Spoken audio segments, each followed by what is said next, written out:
Hey friends and fans, Christy from Happy and Healthy TV here tonight to talk to you about same thing I'm always talking about. Lyme disease. Got my Just Beat It Lyme disease shirt on today. Go Nike for making those shirts.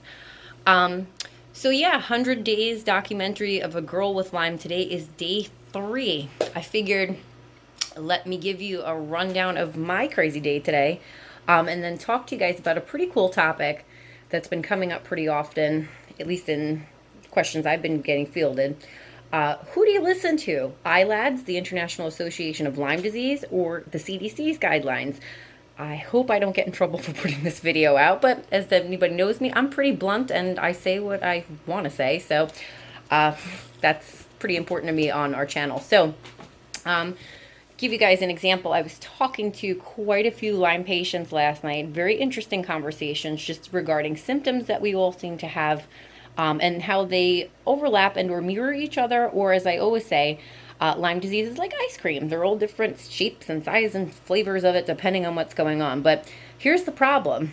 You're diagnosed with Lyme, right? And you're at your doctor's office and he's, you can be like my case. Like I test positive for a ELISA test, Western blot test, which, as we talked about on previous videos, 50% false negative rate on those tests. So half of the people that are getting those tests are not being properly diagnosed. I have a positive case, yet the CDC wouldn't recognize my case as positive. So here's the deal, and here's why. If you know anything about Lyme, you probably know that the Center for Disease Control in our country, unfortunately, does not agree with the International Association of Lyme Disease, which is ilads.org if you want to check out the website. Nutritionist me, I have to tell you, I'm ILADS all the way.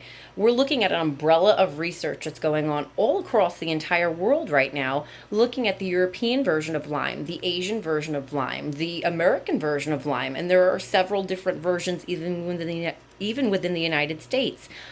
We have the version that we see most commonly on the Northeast, which is called Lyme disease. And then we also have the part of the disease that's on the West Coast, where I've treated patients who have something called Rocky Mountain spotted fever. So if you've been diagnosed with either of those two things, you probably want to look at ILADS. The reason I say to look at ILADS is because they're all about educating patients and practitioners. I'm a member of ILADS as a practitioner and as a patient, so I kind of play both roles and wear both hats, even though I'm not wearing a hat today. But whatever the case is, I would definitely say to go along with ILADS. Reason being is that most of the doctors that I have come to trust and respect are doctors that work with the International Association of Lyme Disease. So that's ilads.org. Unfortunately, the CDC, again, not trying to bash anybody here, I'm just stating what my opinion is, so I'm entitled to my opinion, right? The opinion there, quite frankly, after talking to hundreds of people with Lyme at this point and after having it for 5 years, is that unfortunately they're a little behind on research and or they're grossly underreporting cases. And you can find this just about anywhere that's credible on the internet. The New York Times has talked about this several times, where we're seeing such an increase just in New York State itself. Governor Cuomo here in our state actually passed a $46 million or billion, I don't know, somewhere up there, research grant to just look at Lyme disease specifically in New York State. There was also a statistic that was quoted not too long ago that said that the amount of cases the CDC is underreporting is about 300%. So that's crazy. We've seen such an increase in Lyme across the entire world, really, but particularly in places like New York, the northeastern seaboard, up into Canada. I spoke to somebody last night who was having some trouble with Lyme in Canada. So crazy town to me. So if you asked me which doctors out of the crew of people that are putting research out there, who do I trust and respect? I think Dr. Joseph Burrascano is probably one of the pioneers of Lyme disease. God bless that gentleman. He had a private practice for, I believe, about 10 years in Southampton, New York, which is a little further out east on the island from where I am, not too far, and treated and successfully cured a lot of patients of this. Unfortunately, if you're a holistic practitioner like myself, you know that if you cure too many people of things, I don't even want to use the word cure, or we eradicate a health issue, or maybe we put it in remission, let's just say, if we're using appropriate technical terms here, a lot of people are getting their licenses taken away from them. And in this case, if you look up Dr. Biriscano's story, unfortunately that almost happened to him, very sadly. He now does research for a school where I'm an alumni of, yay, proud to say, for Columbia. So he's now working over at Columbia doing research there. So anybody looking to try to contact Dr. Biriscano, unfortunately he's not practicing. So then what do you do if you can't get a hold of Biriscano, who right now is doing some really amazing research? I definitely recommend Dr. Horowitz's practice, and as a matter of fact, I'm very lucky. Thank you to Dr. David Gentile for this one, who has introduced me to some amazing people. We love Dr. Dave. He's great.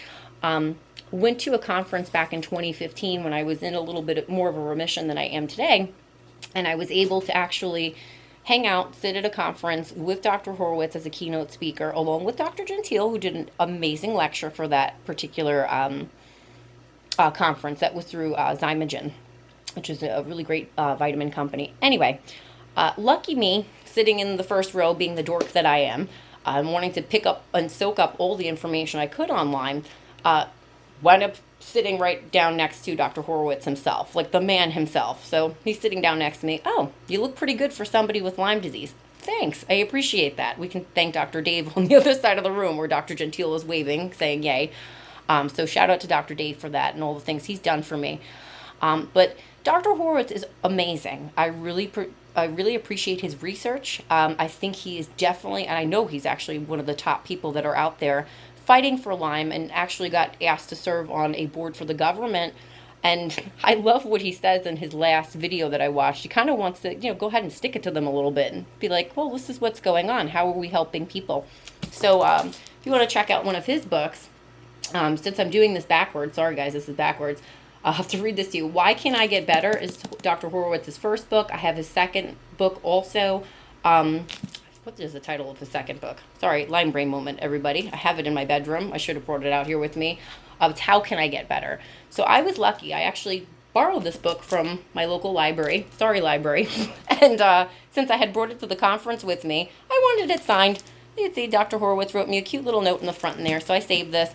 Paid the library $40 for stealing this book from them. Technically I didn't steal it, but whatever the case was, I'm not giving back a signed book from Horowitz.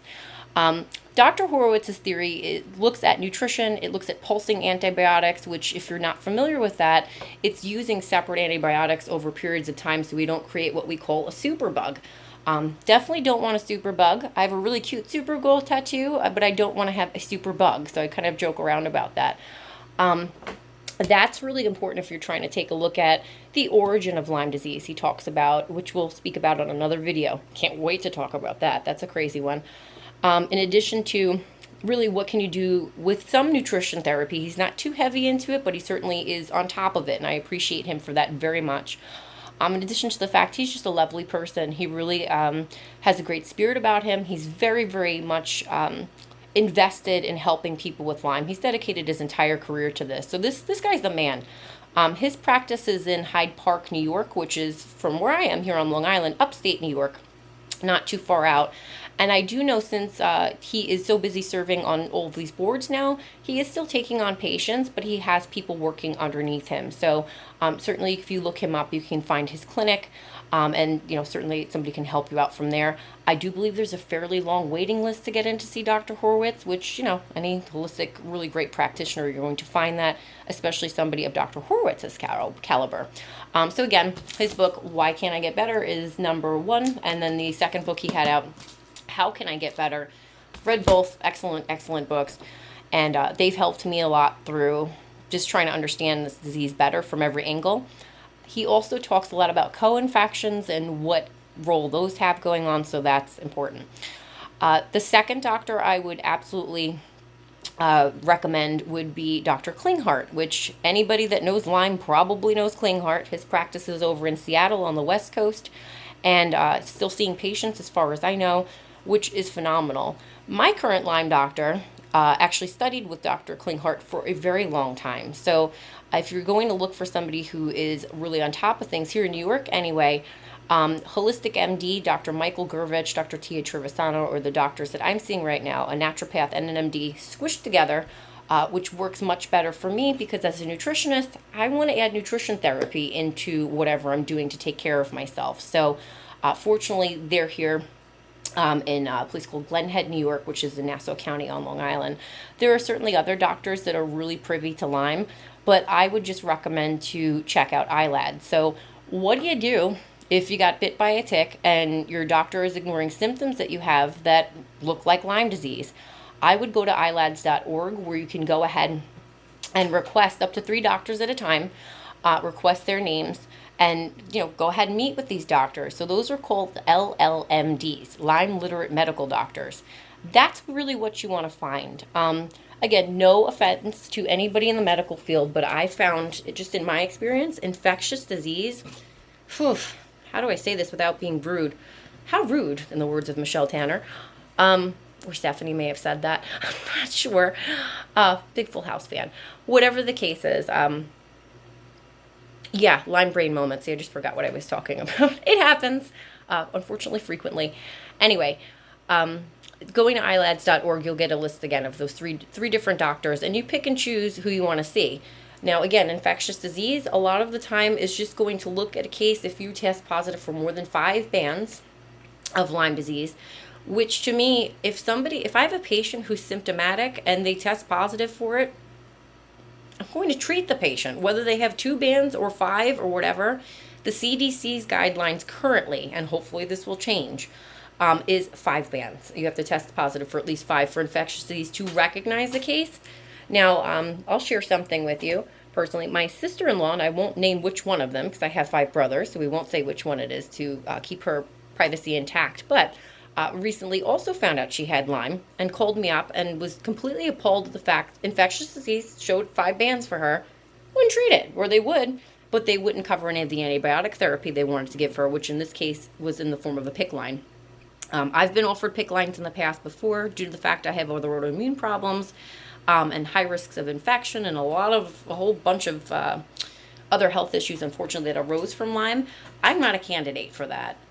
Quite frankly, just in my professional opinion, yeah, it may eradicate your Lyme, but you may also wind up with a gut full of, no bacteria, you wiping out the good and the bad. And some nutrition professionals like myself feel like, or naturopaths, over a period of time, that's not the best route to go. But again, I'm certainly not a physician and I'm not trying to take the place of one. I'm just commenting on this as a nutritionist who tries to stay more holistically oriented. I have myself been on doxycycline. I've been on Rocephin. So I've pulsed a little bit when it comes to antibiotics. Although I have to say, in my particular case, I've found that natural therapies have worked better than for me, as opposed to some of the other therapies. Another doctor to take a look at is going to be Dr. Lee Cowden. Dr. Cowden is the founder of the Cowden Protocol, which is a pretty involved protocol that I did for 6 months last year and stayed on top of that like brown on rice. And that really did help me out in addition to other therapies I'm doing. So that is something I can definitely recommend based on personal experience.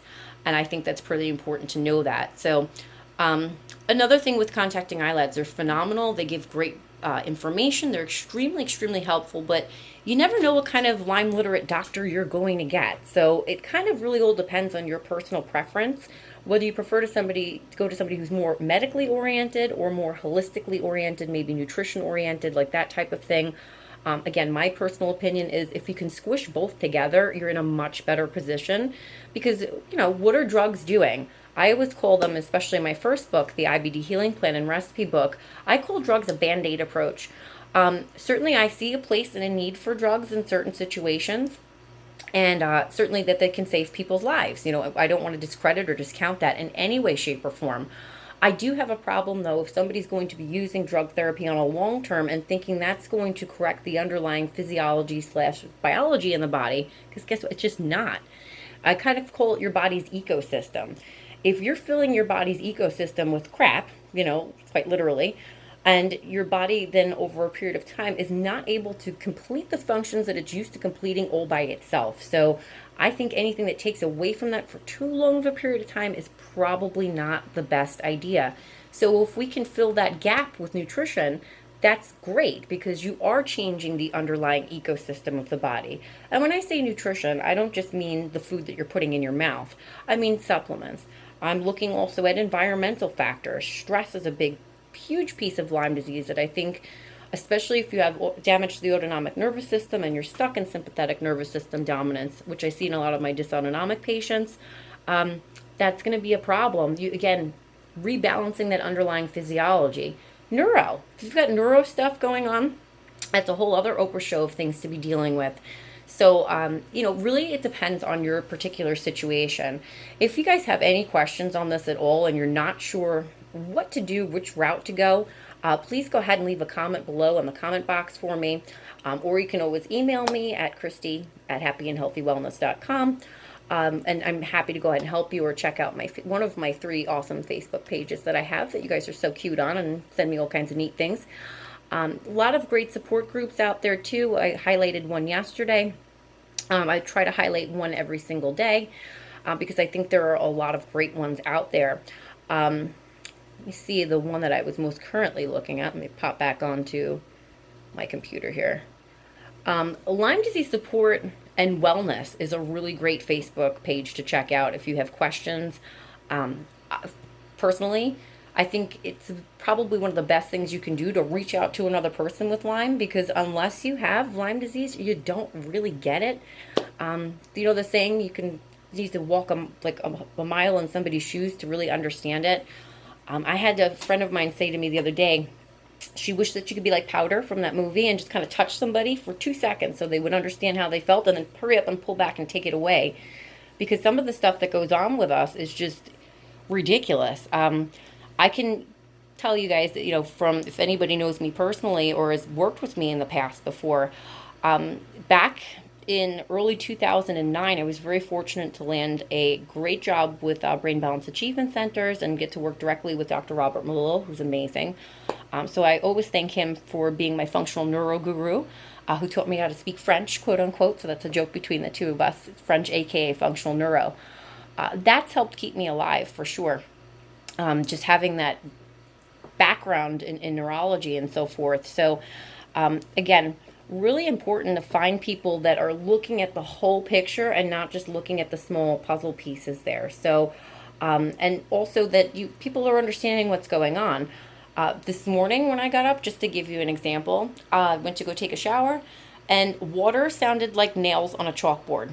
That's some crazy sensory stuff that's going on there. I know because I've seen it in children that I've worked with who are afflicted with neurobehavioral disorders on the spectrum. So something is going on there where the brain is kind of not wired correctly. And obviously I shouldn't be hearing water that sounds like nails on a chalkboard. It's horrible. What other weird things? Like heart palpitations. I talked to another Lyme patient this morning who was having the same problem. I wake up every morning. Like clockwork. I call this the trifecta. My stomach is bothering me, so my Crohn's is usually acting up where it was in remission prior to me having Lyme disease for a very long time. We know that's coming from the brain and from other issues that are resulting in Lyme.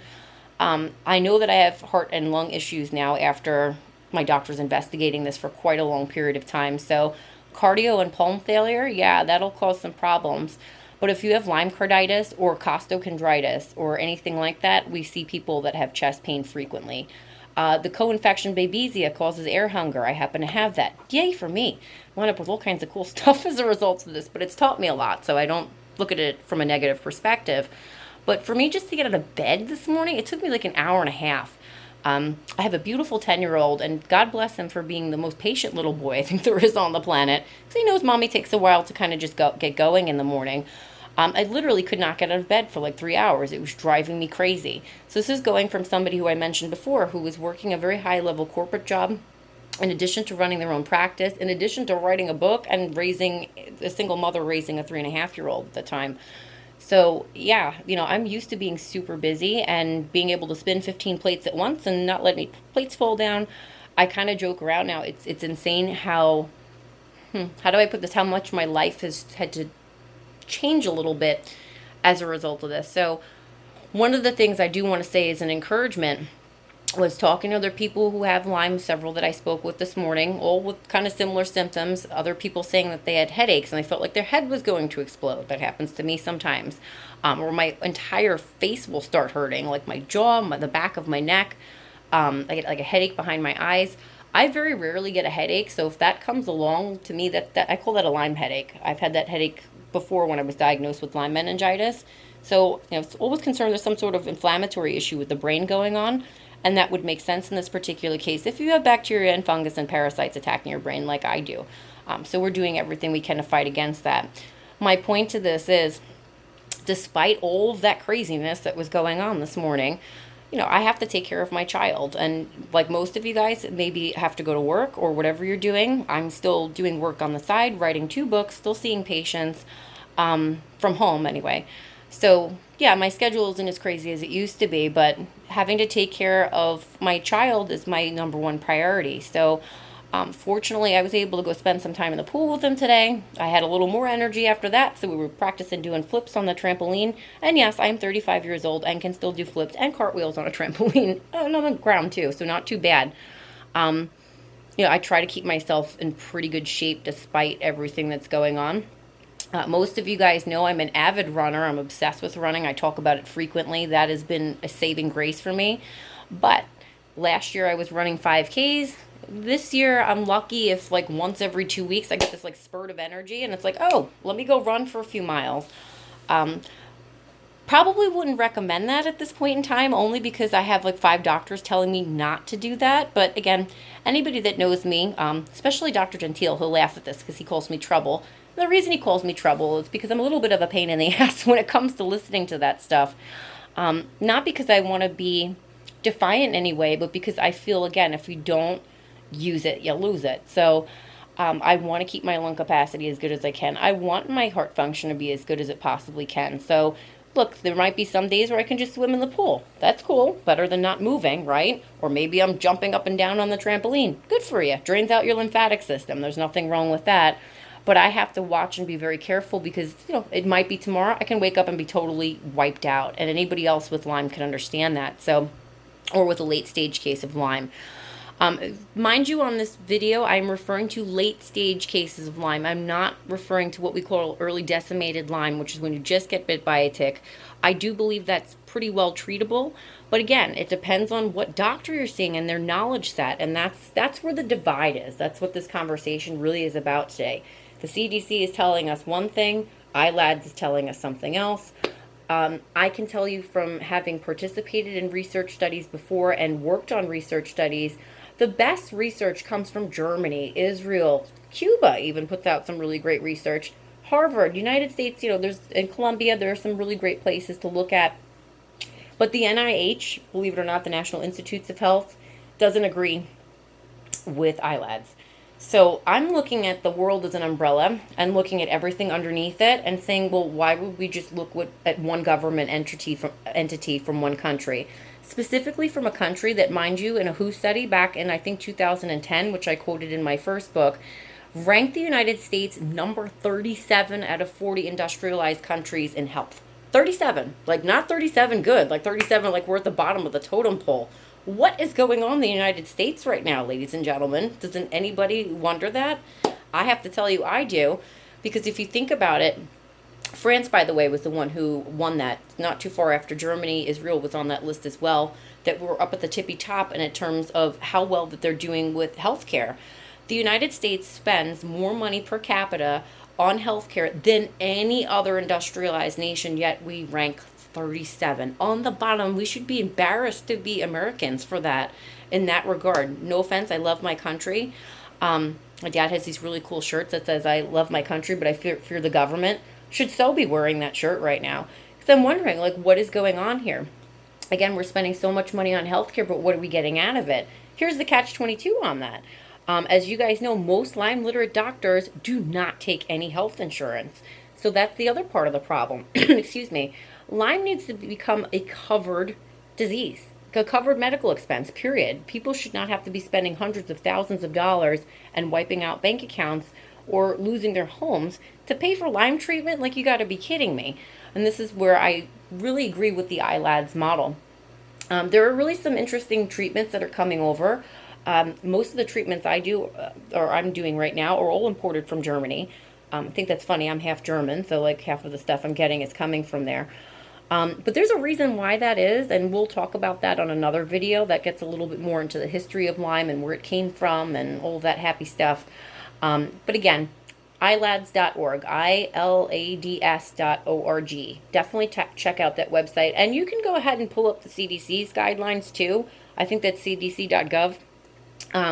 And you'll see they're very different from what ILADS is talking about, and they're not really informing and or educating anybody, which is unfortunate. I hope that changes. If anybody from the CDC is listening, maybe you might, want to help people and educate them. That would be awesome.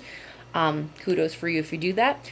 If not, again, looking at that umbrella of ILADS is a really great idea. So, as always, I promise you guys a video every day as much as I possibly can.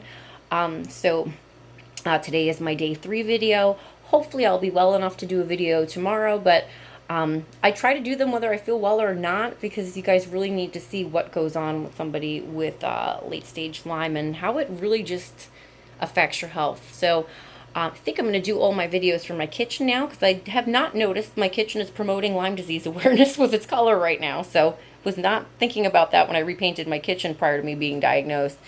But I hope that everybody was able to get some good information out of this. So again, if you're just diagnosed with Lyme and you're not sure what in the world to do, and you're getting a lot of conflicting answers from people, please go visit ilads.org. I can't stress that enough.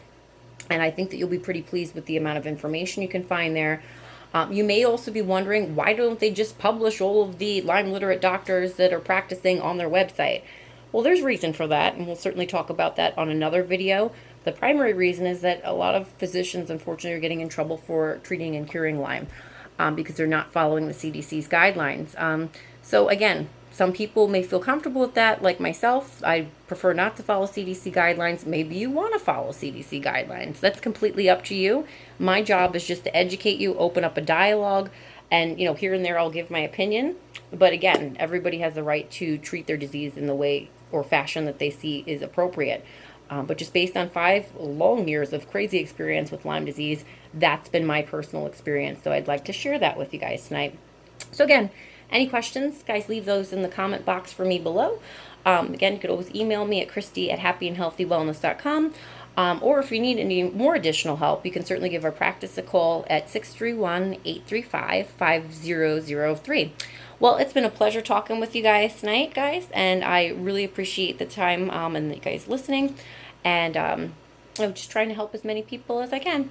So you guys have a great night. Everybody take care. Love you guys. Mwah. Bye.